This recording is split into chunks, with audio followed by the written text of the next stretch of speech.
Lecture 1, The Riddle of Poetry. Ladies and gentlemen, I feel quite overwhelmed by the very generous injustice of Juan Marichal. But at the outset, I would like to give you a fair warning of what to expect, or rather of what not to expect from me. I find that I have made a slip in the very title of my first lecture. The title is, if I am not mistaken, The Riddle of Poetry. And the stress, of course, is on the first word, the word riddle, so that you may think that the riddle is all important, or what might still be worse, you may think that I have deluded myself into believing that I have somehow discovered the true reading of the riddle. The truth is that I have no revelations to offer. I have spent my life reading, analyzing, writing, or trying my hand at writing, and enjoying. This is the most important thing of all, drinking in poetry, and I have come to no final conclusion about it. Indeed, every time I am faced with a blank page, I feel that I have to rediscover literature for myself, that the past is of no avail whatever to me. So, as I have said, I have only my perplexities to offer you. I am nearing 70. I have given the major part of my life to literature, and I can only offer you doubts. The great English writer and dreamer, Thomas de Quincey, wrote in some of the thousands of pages of his 14 volumes that to discover a new problem was quite as important as to discovering the solution of an old one. But I cannot even offer you that. I can only offer you time-honored perplexities. And yet, why need I worry about that? What is a history of philosophy but a history of the perplexities of the Hindus, of the Chinese, of the Greeks, of the schoolmen, of Bishop Berkeley, of Hume, of Schopenhauer, and so on. I merely wish to share those perplexities with you.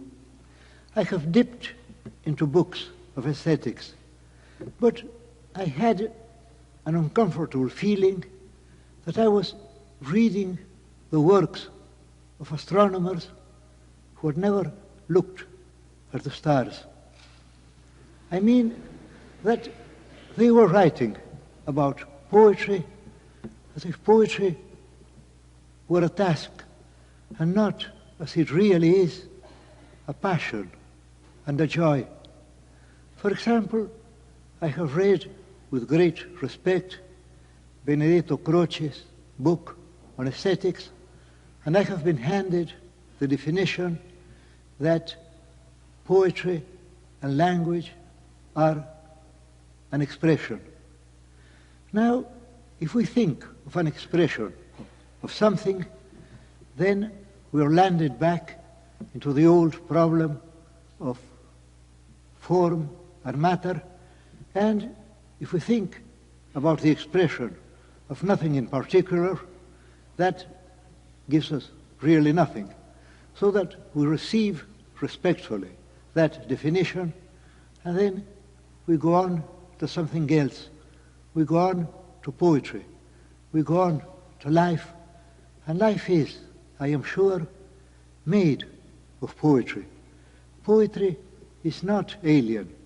Poetry is, as we shall see, lurking round the corner. It may spring on us at any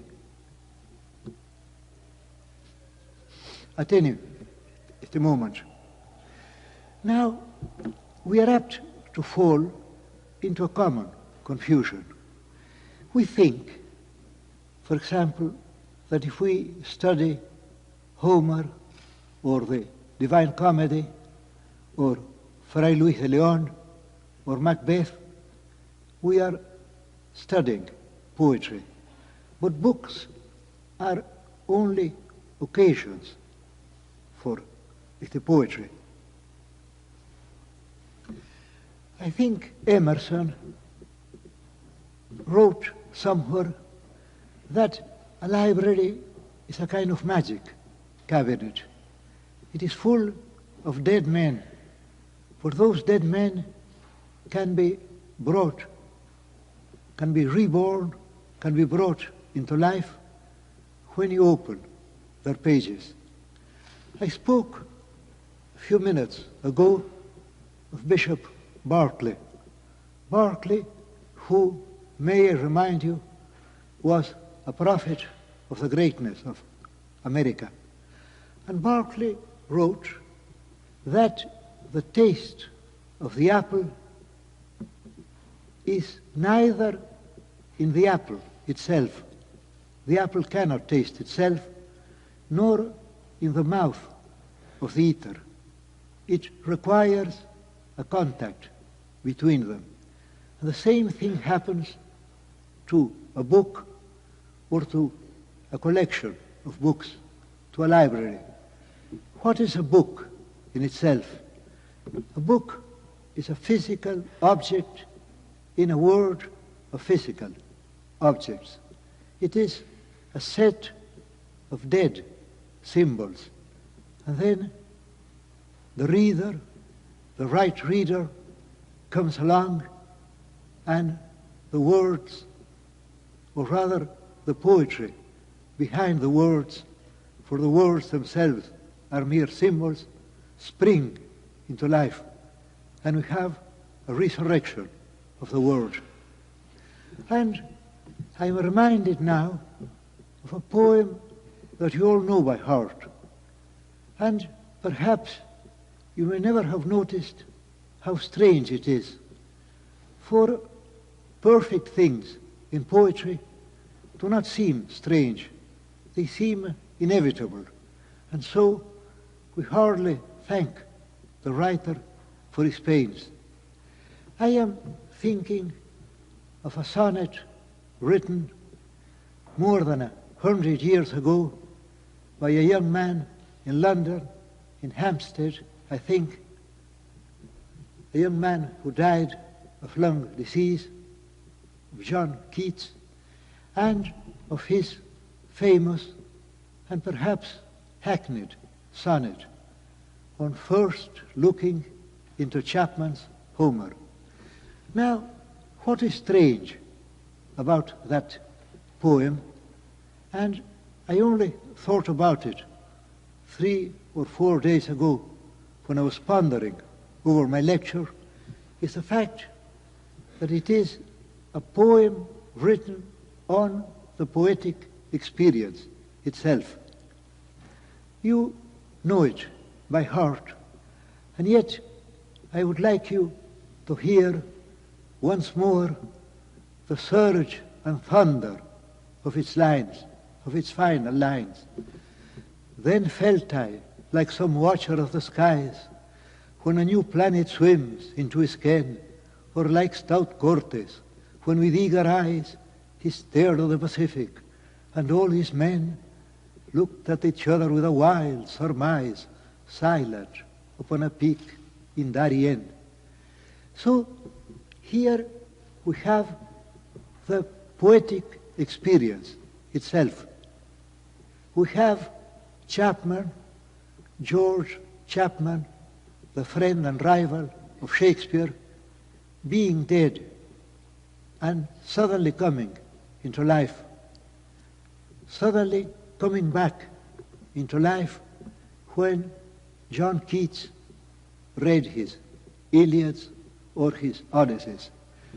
I think it was of George Chapman, but I am not a Shakespearean scholar, that Shakespeare was thinking when he wrote, "Was it the proud full sail of his great verse, bound for the prize of all too precious you?" And there is a word that seems to me very important, and the word is on first looking into Chapman's Homer. Because this first may, I think, prove most helpful to us. At the very moment when I was going over those mighty lines of Chapman, I was thinking that perhaps I was only being loyal to my memory. Perhaps the real thrill I got out of the verses of Keats lay in that distant moment of my childhood in Buenos Aires when I first heard my father reading them up aloud, and when the fact that poetry, that language, was not only a medium for communication, but could also be a passion and a joy, was revealed to me. I do not think I understood the words, but I felt that something was happening to me, was happening not to my mere intelligence, but to my whole being, to my flesh and blood. And now, let's go back to the words on first looking into Chapman's Homer. I wonder if John Keats felt that thrill when he had gone through the many books of the Iliads and the Odysseys. I think the first reading of a poem is a true one, and after that we delude ourselves into the belief that the sensation, that the impression is repeated. But, as I say, it may be a mere loyalty, a mere trick of the memory, a mere confusion between our passion and the passion we once felt. Thus, it might be said that poetry is a new experience every time. Every time I read a poem, the experience occurs or happens to occur, and that is poetry. I read once that the American painter Whistler was in a cafe in Paris, and people were discussing the influence of heredity, of the environment, of the political state of the times, and so on the artist. And then Whistler said, art happens. That is to say, there is something mysterious about art. And I would like to take his words, but to take them in a new sense. I should say, art happens every time we read a poem. And this may help us to clear away, I hope I am mistaken here, the time-honored notion of the classics, the idea of everlasting books, of books where one may always find beauty. Perhaps I may give a brief survey of the history of books. As far as I remember, the Greeks had no use for books or no great use for them. It is a fact, indeed, that most of the great teachers of mankind have been not writers, but speakers. Let us think of Pythagoras, of Christ, of Socrates, of the Buddha, and so on. And since I have spoken of Socrates, I would like to say something about Plato. I remember Bernard Shaw said that Plato was the dramatist who invented Socrates, even as the four evangelists were the dramatists who invented Jesus. This may be going too far, but there is a certain truth in it. In one of the dialogues of Plato, he speaks about books in a rather disparaging way. And he says, "What is a book? A book seems like a picture to be a living being. And yet, if we ask it something, it does not answer. And then we see it is dead." And in order to make the book into a living thing, he invented, happily for us, the Platonic dialogue, the dialogue that forestalls the reader's doubts and its questions. But we might say also that Plato was wistful about Socrates, that after Socrates' death, he would say to himself, now, what would Socrates have said about this particular doubt of mine? And then, in order to hear once again the voice of the master he loved, he wrote the dialogues. In some of these dialogues, Socrates stands for the truth. In others, Plato has dramatized his many moods, and some of those dialogues come to no conclusion whatever, because Plato was thinking as he wrote them. He did not know the last page when he wrote the first. He was letting his mind wander, and he was dramatizing that mind into many people. But I suppose his chief aim was the illusion that despite the fact that Socrates had drunk the hemlock, Socrates was still with him. I feel that to be true because I have had many masters in my life. I am proud of being a disciple, a good disciple, I hope. And when I think of my father, when I think of the great Jewish Spanish author, Rafael Cancinos Asens, when I think of Macedonio Fernandez, I would also like to hear their voices. And sometimes I train my voice into the trick of imitating their voices in order that I may think as they would have thought. They are always about me. There is another sentence of one of the fathers of the church. He said that it was as dangerous to put a book into the hands of an ignorant man as to put a sword into the hands of children. So that books to the ancients were mere makeshifts. In one of his many letters, Seneca wrote against large libraries, and Schopenhauer wrote long afterwards that many people mistook the buying of a book for the buying of the contents of the book. Sometimes, looking at the many books I have at home, I feel I shall die before I have come to the end of them. And yet, I cannot resist the temptation of buying new books.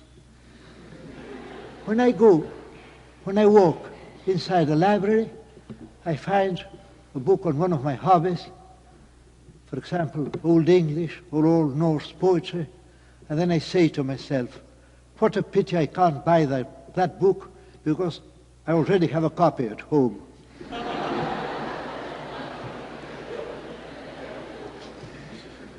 And then, after the ancients, there came from the East a different idea. of a book, there came the idea of Holy Writ, of books written by the Holy Ghost. There came Korans, Bibles, and so on. And following the example of Spengler in his Untergang des Abendlandes, in his Decline of the West, I shall take the Koran as an example. For, if I am not mistaken, the Muslim theologians think of the Koran as being prior to the creation of the world. The Koran is written in Arabic, but the Muslims think of it as being prior to the language. Indeed, I have read that they think of the Koran not as a work of God, but as an attribute of God, even as his justice or his mercy or his whole wisdom are. And thus there came into Europe the idea of Holy Writ. And this idea is, I think, a not wholly mistaken one. Bernard Shaw, and I am always going back to Bernard Shaw, was asked once whether he really thought that the Bible was the work of the Holy Ghost. And he said, I think the Holy Ghost has written not only the Bible, but all books. This is rather hard on the Holy Ghost, of course, but all books worth rereading, I suppose. And this, I think, is what Homer meant when he spoke to the Muse. And this is what the Hebrews and what Milton meant when they talked of the Holy Ghost, whose temple is the upright and pure heart of men. And in our less beautiful mythology, we speak of the subliminal self, of the subconscious. Of course, those words are rather uncouth if we compare them with the Muses or with the Holy Ghost, but still we have to put up with the mythology of our time. For the word mean essentially the same thing. Now, we come to the notion of the classics. But I think that a book is really not an immortal object to be picked up and duly worshipped, but rather an occasion for beauty. And it has to be so, for language is shifting all the time. I am very fond of etymologies, and I may recall to you rather, for I'm sure you know much more about these things than I do, some rather curious etymologies. For example, we have in English the verb to tease. That word is a mischievous word. It means kind of joke. And yet, in Old English, tesan meant to wound with a sword, even as in French, navrer meant to thrust a sword through somebody. Or let us take a different word, the word threat. Well, in Old English, as you may find out from the very first verses of Beowulf, a threat, a threat, meant an angry crowd. That is to say, the cause of the threat. And thus, we might go on endlessly. But now, let us consider some particular verses. And I take my examples from the English, since I have a particular love for the English literature, though my knowledge is of course limited. There are cases where poetry creates itself. For example, I don't think that the words quietus and bodkin are especially beautiful. Indeed, I should say they were rather uncouth.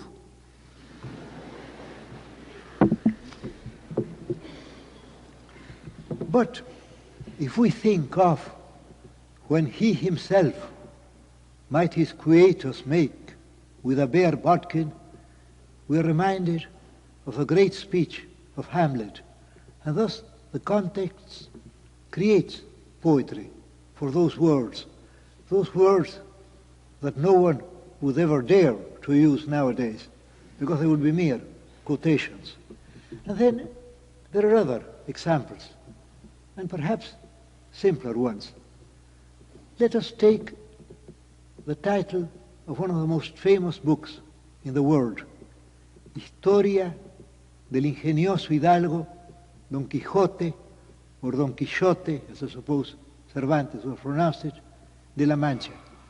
Now, the word hidalgo has today a peculiar dignity, all its own, and yet when Cervantes wrote it, the word hidalgo meant, I suppose, a country gentleman. As to the name, Quixote, it was meant to be a rather ridiculous word, as the names of many of the characters in Dickens, names such as Pickwick and Swiveller and Chuzzlewit and Twist, and it is so, and Squeers and Quilp, and so on. And then you have de la Mancha. Now this sounds noble and Castilian to us, but when Cervantes wrote it down, he intended the word to sound, perhaps, I ask the apology of any citizen of that city who may be here, as if he wrote Don Quixote of Kansas City. And yet, nowadays, I'm not speaking against Kansas. Let us say Pehuajó or Buenos Aires. And yet, you see how those words have changed, how they have been ennobled. You see the strange fact that because the old soldier, Miguel de Cervantes, poked mild fun at La Mancha, now La Mancha is one of the everlasting words of literature. And let us take another example of verses that have changed. I am thinking of a sonnet of Rossetti, a sonnet that labors under the not too beautiful name inclusiveness.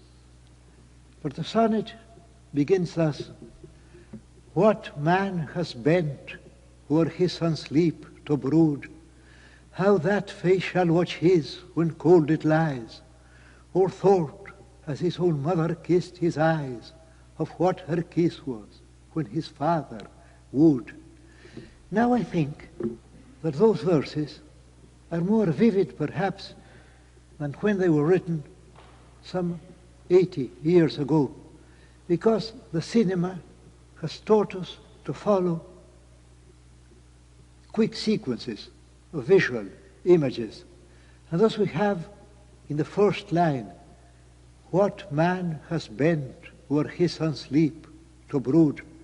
There we have the father bending over the face of the sleeping son. And then in the second image, as in a good film, we have the same images reversed. We see the son bending over the face of that dead man, his father.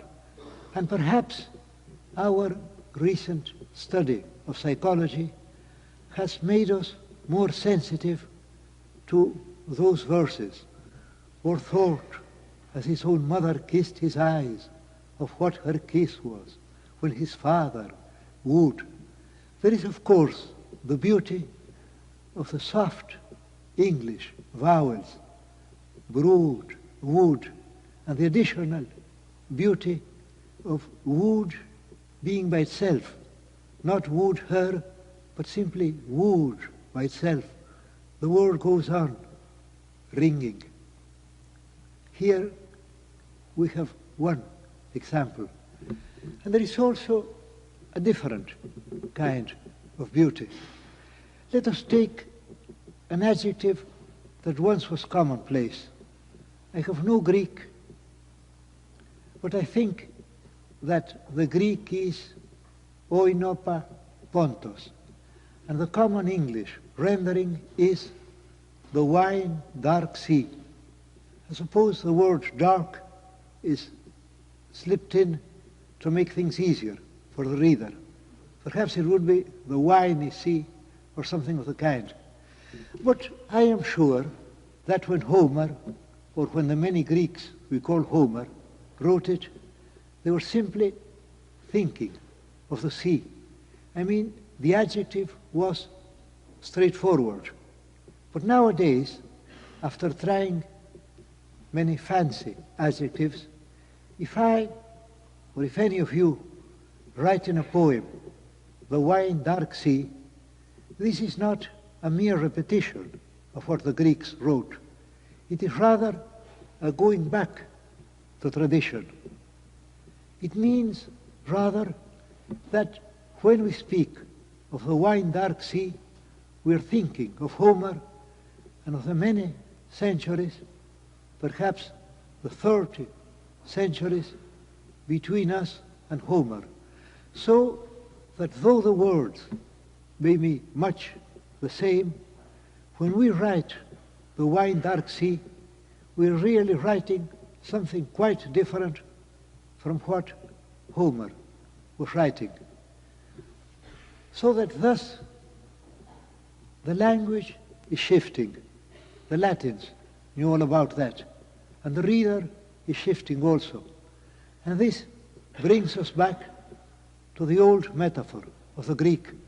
The metaphor, or rather the truth, about no man going down twice to the same river. And there is, I think, an element of fear here, because at first we are apt to think of the river as flowing. We think, well, of course, the river goes on, but the water is changing. And then, with a beginning sense of awe, we feel that we also are changing, that we are as shifting and as evanescent as the river is. But we need not worry too much about the fate of the classics, because beauty is always with us. And here I would like to quote another verse, perhaps by a now forgotten poet, Browning.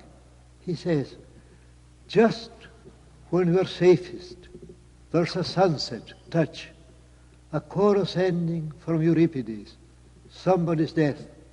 But the first verse is enough. Just when we're safest. That is to say, beauty is lurking all about us. It may come to us in the name of a film. It may come to us in some popular lyric. We may even find it in the pages of a great and famous writer.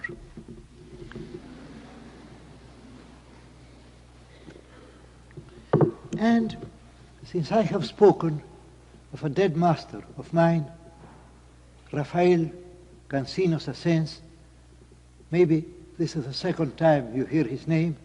I don't quite know why he's forgotten. I remember that Cansinos Asens wrote a very fine prose poem wherein he asked God to defend him, to save him from beauty, because he says there is too much beauty in the world. And he thought that beauty was overwhelming it. And though I do not know if I've been a particularly happy man, but I hope I'm going to be happy at the ripe age of 67, I still think that beauty is all around us. And as to the fact of a poem being written by a great poet or not, this is only important to historians of literature.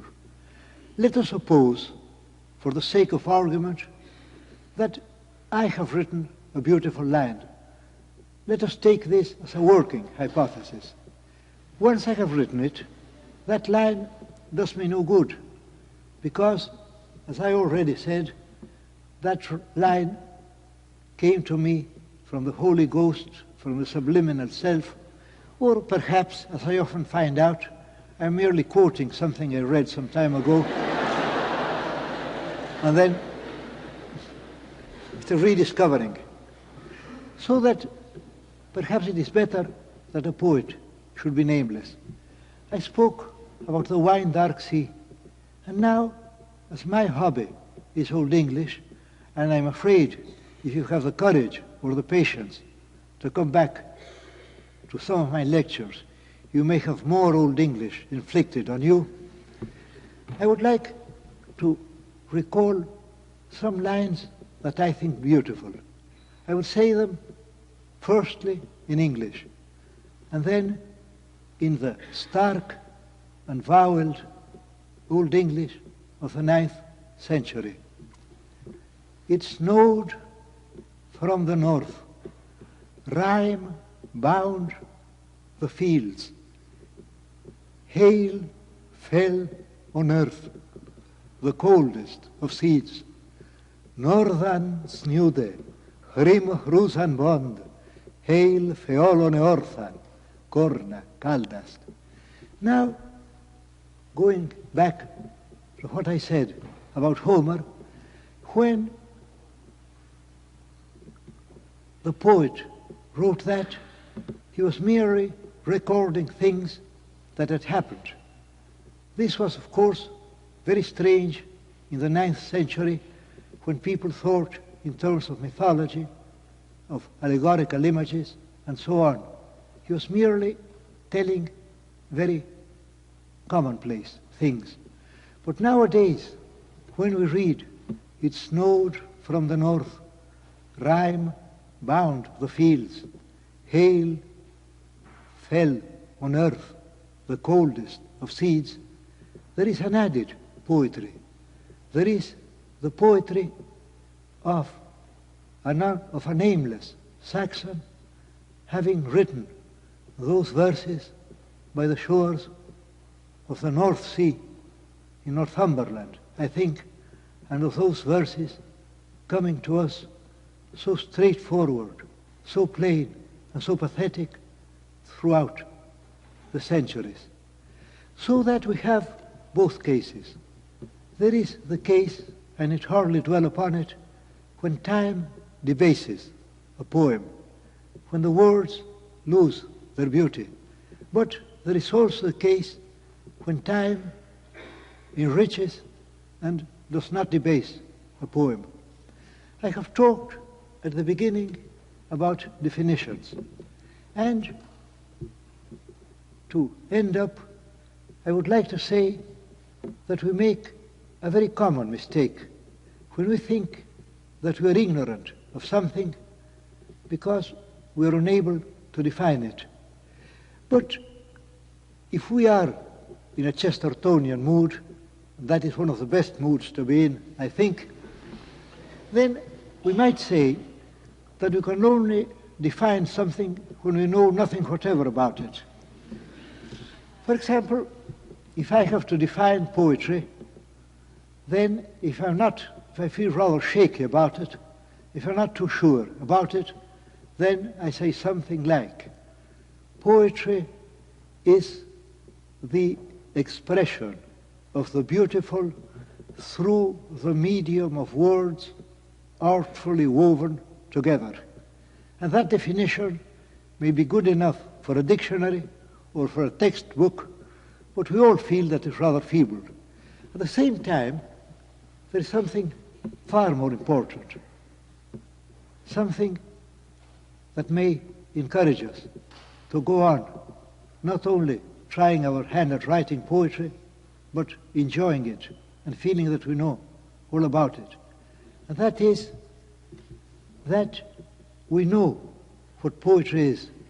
We know it so well that we cannot define it in other words, even as we cannot define the taste of coffee, the color of red or of yellow, or the meaning of anger, of love, of hatred, of the sunrise, of the sunset, of our love for our country. Those things are so deep in us that they can only be expressed by those common symbols that we share. So why should we need other words?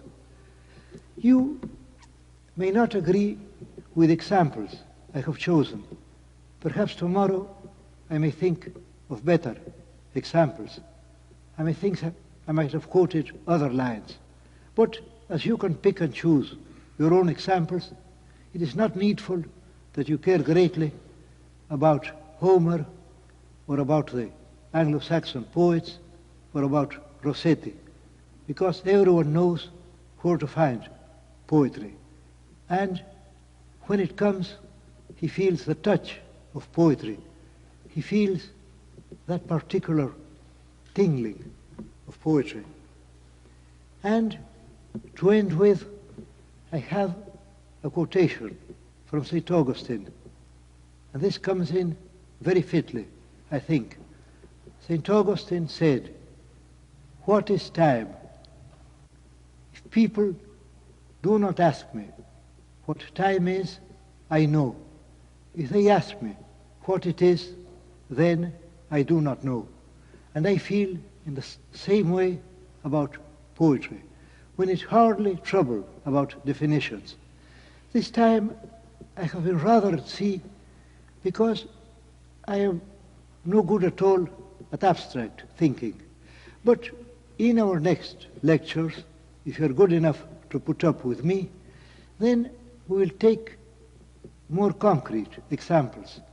I will speak about the metaphor, about word music, about the possibility or impossibility of verse translation, about the telling of a tale, that is to say, about epic poetry, the oldest and perhaps the bravest kind of poetry. And then I will end with something that I can hardly divine now. I will end with a lecture called A Poet's Creed, wherein I will try to justify my own life and the confidence some of you may have on me, despite this rather awkward and fumbling first lecture of mine.